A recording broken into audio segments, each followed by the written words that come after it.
Hello friends, ओम श्री गणेशाय नमः। आप सभी का स्वागत है आपके अपने यूट्यूब चैनल पर। फ्रेंड्स, आज हम आपको इस वीडियो में बताने जा रहे हैं सूरज रोटा व्रत की कहानी, विनायक जी की कहानी और सूरज रोटा व्रत की पूजा विधि, उद्यापन विधि के बारे में। फ्रेंड्स, वीडियो शुरू करने से पहले आपसे रिक्वेस्ट है, अगर आप हमारे चैनल पर नए हैं और आपने अभी तक चैनल को सब्सक्राइब नहीं किया है तो प्लीज सब्सक्राइब कीजिएगा चैनल को, साथ ही प्रेस कीजिएगा बेल आइकन को, जिससे नए वीडियो से रिलेटेड नोटिफिकेशन आपको तुरंत प्राप्त हो सके। और वीडियो पसंद आने पर वीडियो को लाइक और शेयर जरूर कीजिएगा। सूरज रोटा का व्रत होली तथा गणगौर के व्रत चैत्र शुक्ल पक्ष की तृतीया तिथि के बीच आने वाले रविवार को किया जाता है। सूरज रोटा के व्रत में सूरज भगवान का पूजन किया जाता है।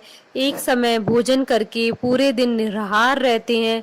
भोजन में रोट खाते हैं, जिसे जूठा नहीं छोड़ते हैं। इस दिन नमक नहीं लिया जाता है। व्रत खोलने के लिए सूर्य छिपने से पहले भोजन किया जाता है। धूप में खड़े होकर सीधे सूरज भगवान की पूजा करनी चाहिए। ऐसा संभव न हो तो सूर्य भगवान के चित्र के सामने भी पूजा कर सकते हैं। सूरज रोटा व्रत की पूजन सामग्री रोली, चावल, लच्छा, मेहंदी, घेवर या हलवा और रोट, जल का लोटा, गंगा जल। सूरज रोट बनाने की विधि। सूरज रोटा की पूजा के लिए रोट बनाने के लिए गेहूं के आटे में घी का मोयन डालकर आटा गूंथ ले। आटे में नमक न डालें, यह रोट अलूना होता है, इसे थोड़ी देर रख दें। अब आटे को हाथ से मठार लें और थोड़ी मोटी रोटी बेल लें। यह रोटी सूरज जैसी दिखनी चाहिए। रोटी के बीचों बीच किसी गोल चीज से काटकर गोल छेद बना ले। रोटी के इसी छेद में से देखकर सूरज भगवान की पूजा की जाती है। एक बार में जितना खा सके उतना ही बड़ा रोट बनाना चाहिए, क्योंकि रोट जूठा नहीं छोड़ा जाता है। सूरज रोटा व्रत की पूजन विधि। 2 रोट बनाए जाते हैं, एक पूजा के लिए और एक खाने के लिए। पूजा वाला रोट पूजा के बाद ब्राह्मणी या गाय को दे दिया जाता है। दूसरा रोट खुद खाया जाता है। एक थाली में पूजा का सारा सामान रख लें। यदि होली पर दशा माता का डोरा लिया हो तो वो भी पूजा थाली में रखें। सूर्य भगवान को जल और गंगा जल के छींटे दे। इसके बाद रोली, लच्छा, अक्षत, मेहंदी अर्पित करें। घेवर या हलवे का भोग अर्पित करें। रोट का भी भोग लगा सकते हैं, लेकिन रोट टूटना नहीं चाहिए। व्रत करने वाली स्त्री बाएं हाथ में रोट या घेवर लेकर उसमें सूरज को देखें और कोई दूसरी महिला सूरज की तरफ लोटे से थोड़ा थोड़ा जल छोड़ती जाए।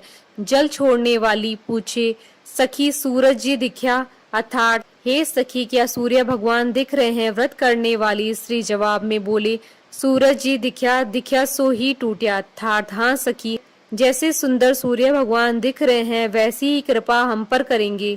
इस तरह 7 बार जल छोड़ने वाली यह प्रश्न पूछे और हर बार व्रत करने वाली यही जवाब दे।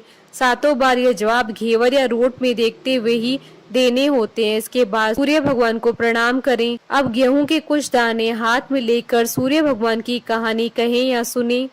सूरज रोटा व्रत की उद्यापन विधि। किसी भी व्रत का उद्यापन करने से आने वाले वर्षों में व्रत करने की अनिवार्यता समाप्त हो जाती है। इसे उजमन, उजमना या उजरना के नाम से भी जाना जाता है। सूरज रोटा व्रत का उद्यापन जरूरी होता है, क्योंकि इस उद्यापन के बाद ही गणगौर के व्रत का उद्यापन किया जा सकता है। अतः सूरज रोटा व्रत का उद्यापन जरूर कर लेना चाहिए, ताकि यदि गणगौर के व्रत का उद्यापन करना हो तो कर सके। सूरज रोटा की व्रत का उद्यापन भी होली और गणगौर के बीच आने वाले रविवार को ही किया जाता है। यह उद्यापन लड़की अपनी शादी से पहले भी कर सकती है और शादी के बाद भी, जैसी परिवार में परंपरा हो वैसा कर सकते हैं। सूरज रोटा का उद्यापन पियर की तरफ से होता है। उद्यापन की विधि। इस व्रत में उद्यापन में 8 महिलाओं को भोजन कराया जाता है। भोजन में एक ही तरह का अनाज काम में लिया जाता है। पूड़ी या रोट परोसे जाते हैं। कोई भी रोट जूठा न छोड़े, इसका ध्यान रखना चाहिए। महिलाओं को टीका करते हैं, प्लेट में बिंदी का पत्ता रख कर देते हैं, इसके बाद ही विदा करते हैं। सूरज रोटा उद्यापन के लिए एक दिन पहले यानी शनिवार को मेहंदी लगा लें। दूसरे दिन यानी रविवार को जिस दिन उद्यापन करना है उस दिन सुबह सिर धोकर नहा लें और सुंदर वस्त्र, गहने आदि धारण करके श्रृंगार करें। पूजा के लिए रोट बनाकर तैयार कर लें। रोट और पूजा की थाली के साथ बताई गई पूजन विधि के अनुसार सूर्य भगवान की पूजा करें।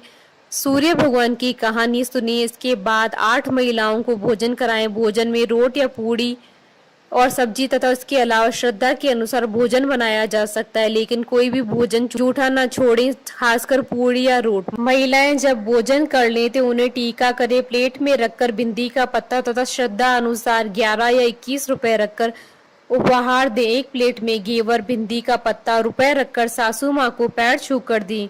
साखिए को भोजन कराएं। साखिया आपके उद्यापन का साक्षी होता है। साखिया घर का कोई भी लड़का या देवर हो सकता है। साखिया को टीका करके वस्त्र उपहार में दें और कान पकड़कर बरू कराएं, यानी उससे कहलवाएं कि वह उद्यापन का साक्षी रहेगा। इस प्रकार उद्यापन संपन्न होता है। फ्रेंड्स, गणगौर तीज की व्रत कथा, पूजा विधि और शुभ मुहूर्त का वीडियो आप देख सकते हैं हमारे चैनल पर। इसका लिंक आपको डिस्क्रिप्शन बॉक्स में भी मिल जाएगा। फ्रेंड्स, अब आइए प्रारंभ करें सूरज रोटा व्रत की कहानी। सूरज जी की कहानी सूरज रोटा के व्रत के समय कही और सुनी जाती है। इससे व्रत का संपूर्ण फल प्राप्त होता है। रविवार के व्रत में भी सूर्य भगवान की कहानी सुनते हैं। किसी गांव में एक माँ और उसकी बेटी दोनों सूरज जी का व्रत किया करती थी। एक बार सूरज जी के व्रत वाले दिन माँ ने बेटी से कहा, मैं पानी लेने जा रही हूँ, तू 2 रोट बनाकर रख लेना, एक छोटा और एक बड़ा रोट बनाना जो हम पूरा खा सके, क्योंकि रोट को जूठा नहीं छोड़ते हैं। रोट के आटे में नमक मत डालना, यह अलूना होता है। माँ पानी भरने चली गई और बेटी रोट बनाने लगी। तभी सूरज भगवान एक साधु बाबा का वेश बनाकर वहां आए और भिक्षा मांगने लगे। लड़की ने कहा, मेरी माँ का रोट तो बन गया है, पर मेरा रोट बनेगा, उसमें से आपको दूंगी। बाबा ने कहा, जो रोट बन चुका है उसी में से दे दो, नहीं तो मैं जा रहा हूँ। लड़की ने माँ के रोट में से टुकड़ा तोड़कर दे दिया। जब माँ वापस आई तो बहुत नाराज हुई और बोली, दिया भाई दिया दे, रोटा मायली कोड़ दे, मारो दे पण सारो दे, अर्थात हे लड़की, मेरी रोटी का टुकड़ा दे दिया, मेरी रोटी मुझे साबुत दे। वह लड़की को मारने लगी। लड़की डरकर जंगल में भाग गई और एक पेड़ पर चढ़कर बैठ गई। सूरज भगवान ने सोचा, बेचारी लड़की को मेरे कारण घर से निकलना पड़ा, इसलिए उसकी रक्षा मुझे ही करनी पड़ेगी। सूरज भगवान रोज उसके लिए चूरमे का एक लड्डू और एक लोटा पानी भेज देते थे। लड़की मजे से खा पी लेती थी और बैठी रहती। एक दिन एक राजा शिकार करते हुए उधर से निकला। थकान मिटाने के लिए उसी पेड़ के नीचे आराम करने रुका। राजा ने अपने सेवक से कहा, प्यास से जान निकली जा रही है, चुल्लू भर पानी मिल जाता तो प्राण बच जाते। पेड़ पर बैठी लड़की ने यह सुना, उसने चुल्लू भर पानी डाल दिया। राजा ने पानी पी लिया।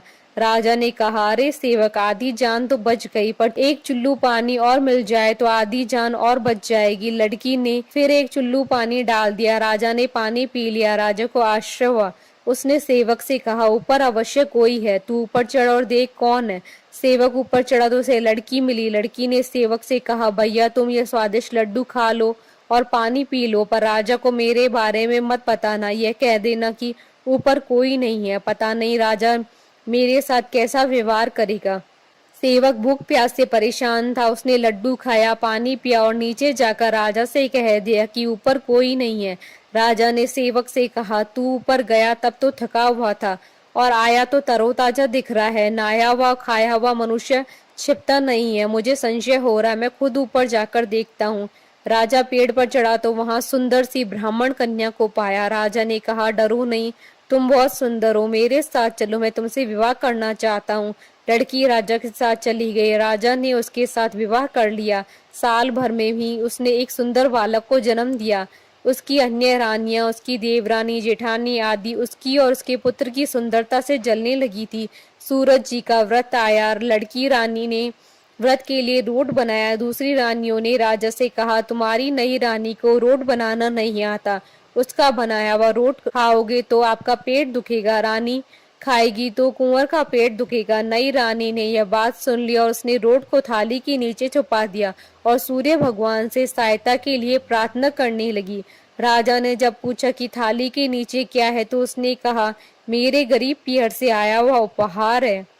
राजा ने थाली उठाई तो देखा उसके नीचे सोने का चक्र था। राजा ने कहा, वाह गरीब पियर वालों का ऐसा उपहार। नई रानी चुप रही। एक दिन रानी खिड़की में खड़ी थी, तभी उसे उसकी माँ दिखाई दी जो दरिद्र अवस्था में छाजले बेच रही थी। उसने सोचा, माँ को यहाँ बुला ले तो यहाँ आराम से रह लेगी, इतने नौकर चाकरों में वह भी कुछ काम कर लेगी और किसी को पता नहीं चलेगा। उसने माँ को बुलवाया। रानी की माँ आते ही वही बात दोहराने लगी। दिया माई दिया दे, रोटा मायली कोड़ दे, मारो दे पण सारो दे। हे लड़की, मेरी रोटी का टुकड़ा दे दिया, मेरी रोटी मुझे साबुत दे। रानी ने सोचा कहीं सबको पता न चल जाए कि मैंने अपनी माँ को इस तरह महल में बुलाया है, मुसीबत हो सकती है। उसने माँ को चुपचाप एक कमरे में रहने को कहा, बाहर से ताला लगा दिया। रानी की देवरानी और जेठानी अन्य रानियां राजा से कहने लगी कि नई रानी का व्यवहार संदेह पैदा करता है। एक औरत महल में घुसी पर वह वापस नहीं निकली। छोटी रानी ने यह सुन लिया। वह सूर्य भगवान से इस विपत्ति से बचाने की प्रार्थना करने लगी। राजा ने वहां आकर उस कमरे की चाबी मांगी। राजा ने कमरा खोला तो वहां सोने की मूर्ति थी। राजा ने पूछा, यह मूर्ति कहाँ से आई? रानी ने कहा, मेरे गरीब पियर का उपहार है। राजा ने कहा, तुम्हारे गरीब पियर से इतने कीमती उपहार आते हैं, मुझे तुम्हारा पियर देखना है, हम वहां चलेंगे। रानी ने फिर सूरज भगवान से मदद मांगी। सूरज भगवान ने कहा, मैं 1.25 पैर की व्यवस्था तो कर दूंगा, लेकिन फिर मुझे नगरी में उजाला करने जाना होगा।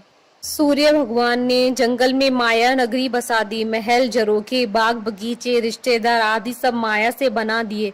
महल की रसोई में कई प्रकार के व्यंजन बन रहे थे। सबसे मिलकर और खा पी कर रानी ने राजा से वापस चलने को कहा। राजा ने कहा, जल्दी क्या है, थोड़ा आराम कर ले। रानी ने बड़ी मुश्किल से राजा को वापस चलने के लिए मना लिया और वह रवाना हो गए। थोड़ी दूर जाने के बाद राजा को ध्यान आया कि उनकी कटार वहीं रह गई है। राजा ने सेवक को कटार लाने भेज दिया। सेवक वहां गया तो देखा कि वहां जंगल के सिवा कुछ नहीं था।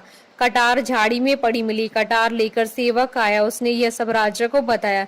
राजा को पहले से ही शक था। उसने तलवार निकाल ली और गुस्से में आकर रानी को सच बताने को कहा। रानी ने सब कुछ सच सच कह डाला और सूरज भगवान की कृपा और मदद के बारे में बताया। यह सब सुनकर राजा बहुत खुश हुआ और रानी को सूरज रोटा व्रत का अच्छे से करने को कहा। रानी का मान और बढ़ गया। हे सूरज भगवान, जैसा सुख उस लड़की को मिला, वैसा ही सुख यह कहानी कहने और सुनने वाले को प्राप्त हो। बोलिए सूरज भगवान की जय। फ्रेंड्स, अब आइए प्रारंभ करें गणेश जी की कहानी। कोई भी व्रत करने पर उस व्रत की कहानी के अलावा गणेश जी की कहानी कही और सुनी जाती है। इससे व्रत का पूरा फल प्राप्त होता है। एक बार गणेश जी एक लड़के का वेश धरकर नगर में घूमने निकले। उन्होंने अपने साथ चुटकी भर चावल और चुल्लू भर दूध ले लिया। नगर में घूमते हुए जो मिलता उसे खीर बनाने का आग्रह कर रहे थे। बोलते, माई खीर बना दे। लोग सुनकर हंसते। बहुत समय तक घूमते रहे मगर कोई खीर बनाने को तैयार नहीं हुआ। किसी ने यह समझाया कि इतने से सामान से खीर नहीं बन सकती, पर गणेश जी को तो खीर बनवानी ही थी। अंत में गरीब बूढ़ी अम्मा ने कहा, बेटा चल मेरे साथ, तुझे खीर बनाकर खिलाऊंगी। गणेश जी उनके साथ चले गए। बूढ़ी अम्मा ने उनसे चावल और दूध लेकर एक बर्तन में उबलने चढ़ा दिए। दूध में ऐसा उफान आया कि बर्तन छोटा पड़ने लगा। बूढ़ी अम्मा को बहुत आश्चर्य हुआ, कुछ समझ नहीं आ रहा था। अम्मा ने घर का सबसे बड़ा बर्तन रखा, वो भी पूरा भर गया। खीर बढ़ती जा रही थी, उसकी खुशबू भी चारों तरफ फैल रही थी। खीर की मीठी मीठी खुशबू के कारण अम्मा की बहू के मुंह में पानी आ गया। उसकी खीर खाने की तीव्र इच्छा होने लगी। उसने एक कटोरी में खीर निकाली और दरवाजे के पीछे बैठकर बोली, ले गणेश, तू भी खा, मैं भी खाऊं, और खीर खा ली। बूढ़ी अम्मा ने बाहर गणेश जी को आवाज लगाई, बेटा तेरी खीर तैयार है, आकर खा ले।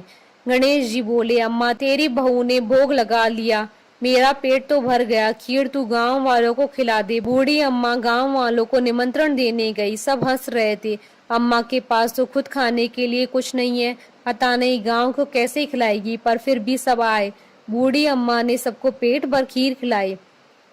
ऐसी स्वादिष्ट खीर उन्होंने आज तक नहीं खाई थी। सभी ने तृप्त होकर खीर खाई, लेकिन फिर भी खीर खत्म नहीं हुई, भंडारा भरा ही रहा। हे गणेश जी महाराज, जैसे खीर का भगोना भरा रहा, वैसे ही हमारे घर का भंडार भी सदा भरे रखना। बोलिए गणेश जी महाराज की जय। हमारे साथ इस वीडियो में अंत तक बने रहने के लिए आपका धन्यवाद। ओम श्री गणेशाय नमः।